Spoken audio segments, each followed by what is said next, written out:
In case it wasn't already obvious, the reason I decided to revisit Moneyball now, 21 years after the book came out and 13 years after the movie, is that this season marked the end of Oakland Athletics baseball. The team played its last ever game in the Oakland Coliseum last month and is currently scheduled to play the next few seasons at a minor league stadium in Sacramento before supposedly moving to Las Vegas in 2028, even though the details about that plan are still murky.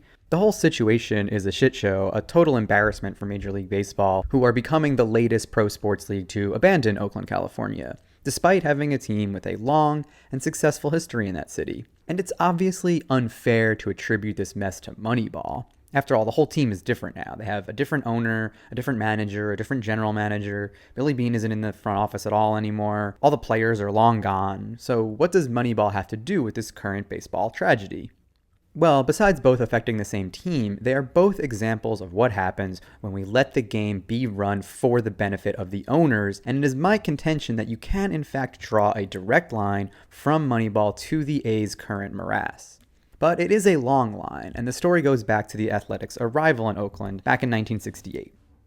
Originally from Philadelphia, the A's spent 13 seasons in Kansas City before being lured to Oakland by the construction of the Oakland Coliseum, which the city of Oakland and Alameda County had built jointly as a multi-purpose stadium with the hopes of attracting some pro sports to Oakland. The Raiders started playing there in 1966, and then the A's moved there a couple years later.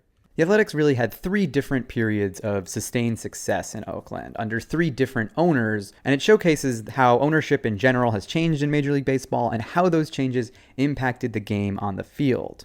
The first period was in the 70s, under the controversial Charlie O. Finley, who was a flamboyant self-promoter. He replaced the team's elephant mascot with a mule he named after himself, for example. And Finley was notoriously unpopular with his players. For example, he refused to make an annuity payment for his ace pitcher, Catfish Hunter, even though it was guaranteed by Hunter's contract, because Finley didn't want to pay any taxes on it. A breach of contract dispute was brought against Finley for this, and Hunter was actually declared a free agent a few years before free agency really existed in baseball. That's how bad Finley was in his dealings with players.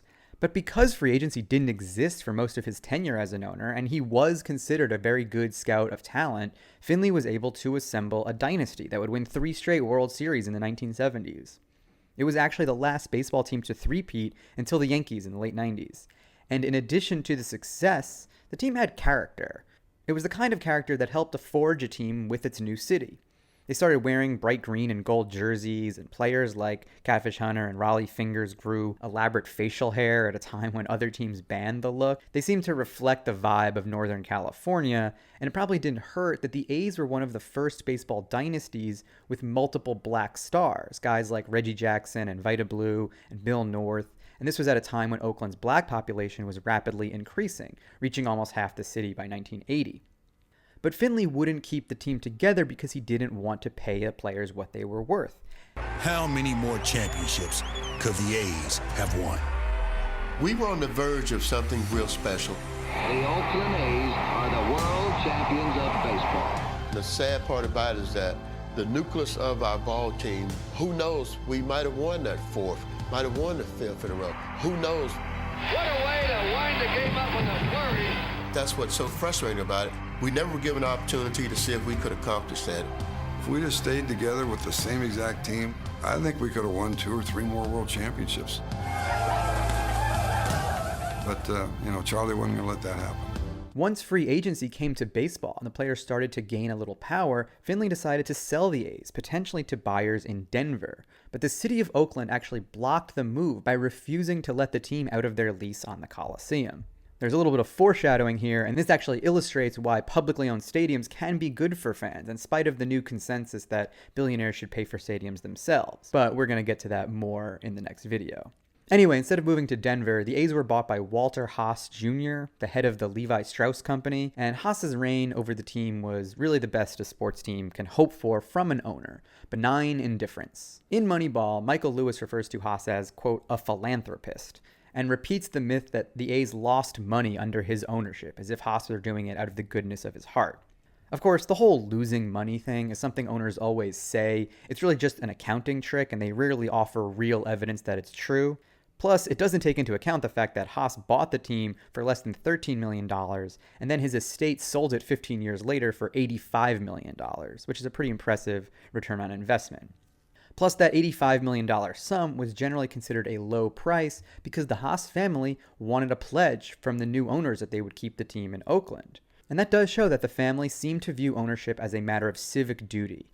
And Walter Haas, while he was alive, did keep payrolls high, while simultaneously staying out of the way and leaving baseball operations to be run by more experienced baseball guys in charge of the team, like Billy Martin and Tony La Russa.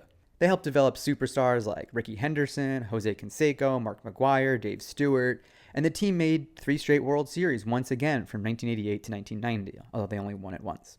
But Haas was eventually replaced by Steve Schott and Ken Hoffman, a pair of real estate developers who imposed the tight budget restrictions that Billy Beane was dealing with in the Moneyball era. In other words, it's important to see the budget constraints that Beane was responding to in Moneyball as a consequence of the new ownership situation, and not as some iron law of nature about the size of the Oakland market. The A's had one of the highest payrolls in the league under Haas's ownership, and his predecessor, Sandy Alderson, as well as other teams around the league, had been gradually implementing the new ideas identified by sabermetrics with a bigger budget. After all, there's nothing about sabermetrics and advanced stats that necessarily means you have to be cheap. And other teams were implementing these ideas before Billy Beane came along. But it was Beane's ability to do it for a super cheap owner, to fight back against the rising player salaries of the 1990s, that made him such a star and made Beane so interesting to someone like Michael Lewis, who ended up writing Moneyball.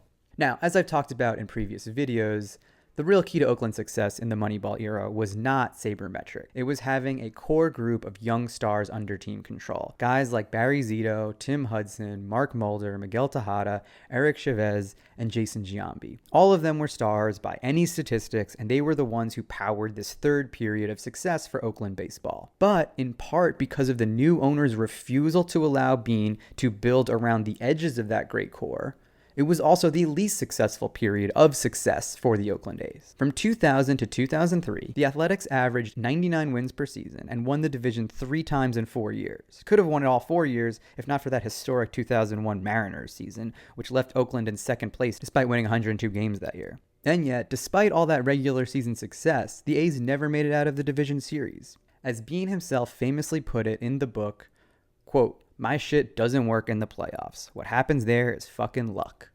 And to some extent, he's right. The playoffs are famously random, and Beane's skill was in finding small edges that reveal themselves over a 162-game season, not predicting how a short series is going to play out. Every one of those Oakland Division Series losses went the full 5 games, meaning one different bounce or one bad call or one funky slide might have completely changed the outcome. But I still think this "my shit doesn't work in the playoffs" idea is kind of overblown. And if you actually read Moneyball, Michael Lewis does a good job pushing back on it, pointing out that the teams that win in the postseason are teams that do the things that Billy Beane likes to do. They work the count, they get on base, they hit home runs, they strike guys out. The A's issue is not really a style thing. It was about a lack of resources. If you look closely at the 4 division series losses, yes, you see a fair amount of randomness. That's just part of playoff baseball. But you also see a team that, despite that great young core, has a pretty flawed roster, limited by those cheap owners and the constraints that Billy Beane has to work around. In 2000, that was the A's first playoff appearance in 8 years, and truthfully, they weren't that good yet. That was Giambi's MVP year, and he was really their only great player. They still pushed the Yankees to 5 games, but their ace pitcher in that season was a guy named Gil Heredia, who got knocked around in the decisive Game 5. But the future was bright. That had been a breakout season for guys like Tejada, Chavez, and Barry Zito, who was called up in July of that year. It was the next season, though, 2001, that was the real start of the missed opportunities. Again, Oakland was matched up with the Yankees, and this time, although they were separated by 7 games in the standings, the gap was even bigger. Oakland projected as a 104-win team that season, while the Yankees were only supposed to win 89 games based on their Pythagorean expected win-loss record. And the A's won the first 2 games of the series behind great pitching performances by Mark Mulder and Tim Hudson. The third game, though, would be remembered for one specific play in the bottom of the 7th when the A's were down 1-0 with a runner on first and 2 outs. Gapper. That is fair down the right field line. Giambi on his way to third, and they're going to wave him around. The throw misses a cutoff man, shot into the plate, out!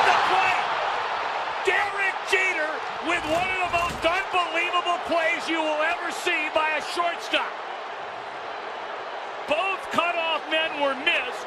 Jeter coming down the line, fielded with his bare hand, a shovel to Posada, and Giambi is out. What an unbelievable play by Jeter. Now, what everyone likes to say about the flip play is that Jeremy Giambi, the runner thrown out at the plate, should have slid. And yes, obviously he should have. But remember, as I've discussed in previous videos, Billy Beane's strategy with guys like Giambi wasn't just valuing on base percentage. It was getting guys cheaply by valuing on base percentage at the expense of other things. Other things including base running. Part of the reason Oakland had been able to acquire Jeremy Giambi for nothing but a fringe pitching prospect and the league minimum salary was that he was known to be a bad base runner. It feels silly to defend Jeremy Giambi for this play, but I do feel a little bad for him. He actually had a good series in that 2001 ALDS. He reached base in all 4 games that he started. He had the 4th best OPS and on-base percentage of any A who played all 5 games. Should we really kill him for not being able to score from first after a Hall of Fame player made an iconic defensive play? That wasn't Giambi's game, which is why Oakland got him in the first place. In 2002, the next year, it was the defense that let the A's down. With a 2-1 lead in the series and a chance to close it out with Tim Hudson on the mound, a collective breakdown in infield defense completely turned around a tie game. In the 4th inning, with 2 runners on and a 2-2 score, Oakland went error, wild pitch, hit batter, then another error. That last one, sadly, was on Scott Hatteberg, who botched the throw to the plate, costing the A's a run. It's sad because overall, Hatteberg did a pretty good job that year adjusting to first base, a position he had never played before. But in a big moment, he made a crucial error. Again, the foreseeable result of a strategy that willingly sacrificed defense, as Billy Beane very openly did. By the end of the inning, the score was 9-2, and the Twins would win that game easily 11-2. That evened the series, and then the A's were eliminated the next game, and not helped by the performance of Billy Koch, who gave up 3 runs in the 9th inning of a game Oakland ended up losing by just 1. Koch was the closer Billy Beane brought in that season to replace Jason Isringhausen on the theory that closers were interchangeable. Well, it turns out they weren't so interchangeable. Koch had a number of blown saves that season, and his bad performance in Game 5 of the division series would really hurt Oakland. And look, I don't want to pretend that all this was inevitable. There was a ton of randomness in all these series. We haven't even talked about the 2003 division series against Boston, which was the most heartbreaking of all. Once again, they went up 2-0 in the series. Then they lost an extra inning game on a walk-off home run. Then in Game 4, David Ortiz hit a come-from-behind double in the 8th inning to win by a run. And then Game 5 ended with Oakland stranding the bases loaded in the 9th inning down by a single run. Obviously, when you have a 5-game series with so many games coming down to the last at-bat, there's a lot of luck involved, which is what Billy Beane was getting at when he said, "My shit doesn't work in the playoffs." But as another great general manager liked to say, luck is the residue of design. And you can see in all these division series losses the residue of Billy Beane's design, which was in turn the residue of restrictions imposed by a penny-pinching ownership group who was not willing to invest in that exciting young core that Oakland had. No, you can't keep your all-star closer because all closers are the same. No, you can't add a first baseman who has played first base before because we can just sacrifice defense. No, you can't afford a pinch runner who remembers to slide at home plate because what are the odds that ends up mattering? Well, the result of all that was a team that couldn't get out of the first round of the postseason before that core disappeared. And how did the owners make out? Steve Schott and Ken Hoffman, the ones who held the team back and prevented another deep playoff run in Oakland?